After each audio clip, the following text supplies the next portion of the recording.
Sup everyone, today marks the 1 month anniversary of me seeing The Room for the first time ever. If you don't know what The Room is, long story short, it's the worst movie ever made. It's so bad, it's really good. Highly recommend seeing it. If you don't know what's going on with The Room is, here's what the plot is.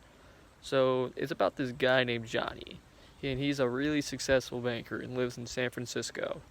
Yeah, pretty much like a real American hero living the American dream, whatever. And Johnny is in love with Lisa, his wife of the future, but Lisa doesn't love Johnny.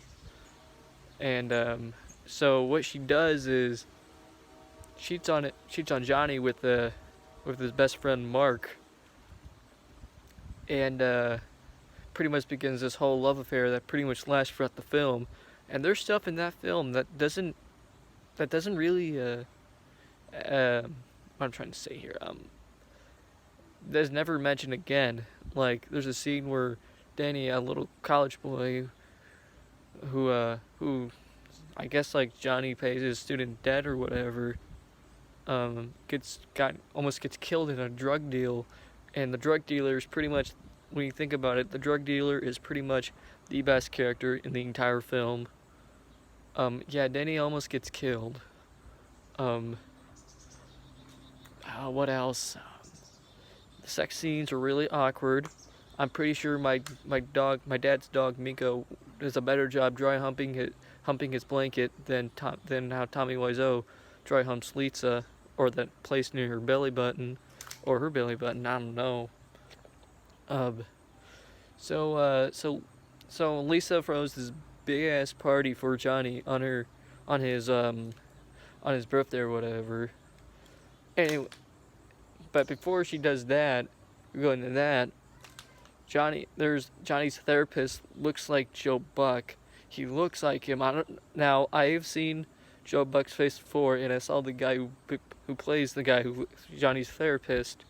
But man, he looks like Joe Buck. What else am I gonna say? And there's also this guy who apparently knows everything about it, because I guess the guy who plays Peter, aka the Joe Buck lookalike, actually quit or whatever, quit the film, which I don't blame him, to be honest.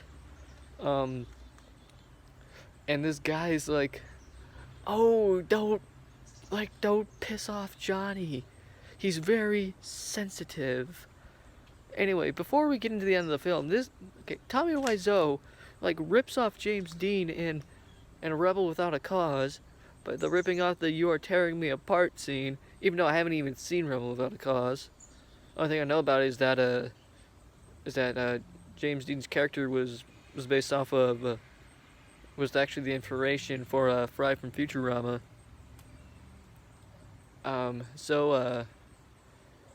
Yeah, there's like 3 sex scenes in the first 15 minutes. There's another one like 2 or 3 days before Johnny's birthday party. The ending of the film is kind of tragic because Johnny kills himself. And one thing I actually started to notice, thanks to my stepmom, is that Danny, when he finds out that Johnny's dead, if you listen very closely, you can hear him say, "Oh no, Tommy's dead. Wake up, Tommy." And because I guess like Tommy Wiseau has this like strict policy where it's like after two takes or whatever, like that's only gonna guess that's only the filming. They must film like 2 takes or something. I don't know, man. I'm not Tommy Wiseau or whatever. Yeah, Mark blames Lisa for all this, which I don't blame him. And another scene I remember is that Lisa's mom has breast cancer. Not mentioned again. And yeah, that's pretty much what The Room is for you.